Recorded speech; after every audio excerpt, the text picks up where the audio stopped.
Ay, sa mga nagtatanong kung ano ba negosyo namin, kung paano ba kami nagsimula dito, kung paano nagkaroon ng ganito, kung paano na nangyari to.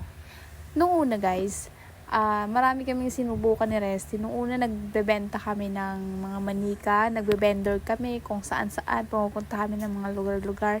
Dumadayo kami para lang magtinda. Ginagawa namin yon pag malapit na yung December. So, nagbebenta kami noon pag malapit na yung December, di ba, maraming bata, maraming gustong magbigay ng regalo. So, yung paninda namin, isakto doon sa ang tawag doon, sa tema ng ang regalo talaga yung hanap ng mga tao. So, yung paninda namin ay mga manika. Yun yung umpisa pa lang namin. Hindi pa kami magjowa noon.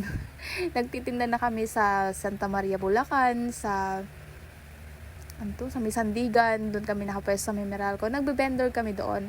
So, yung kumikita kami sa isang araw, nakakabenta kami ng 100 manika.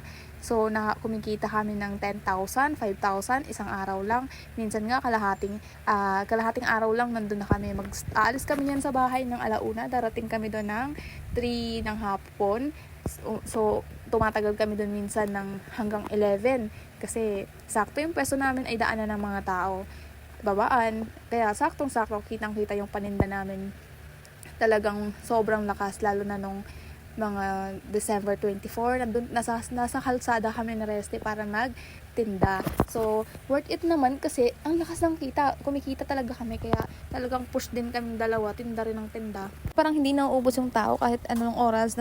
Madaming dumadaan. Tuwing may dumadaan, may bumibili, may nanghihingi pa nga ng Facebook namin para umorder sila para transaction online. Kami naming tinry na business katulad ng burger, kikiam, fishbowl, kung ano-ano guys, basta kumita lang kami kasi humina talaga yung benta nung nagpumasok ng January. Kaya naisipan namin mag-open ng online platform katulad ng Shopee, Lazada, and TikTok. So doon nagsimula ang lahat.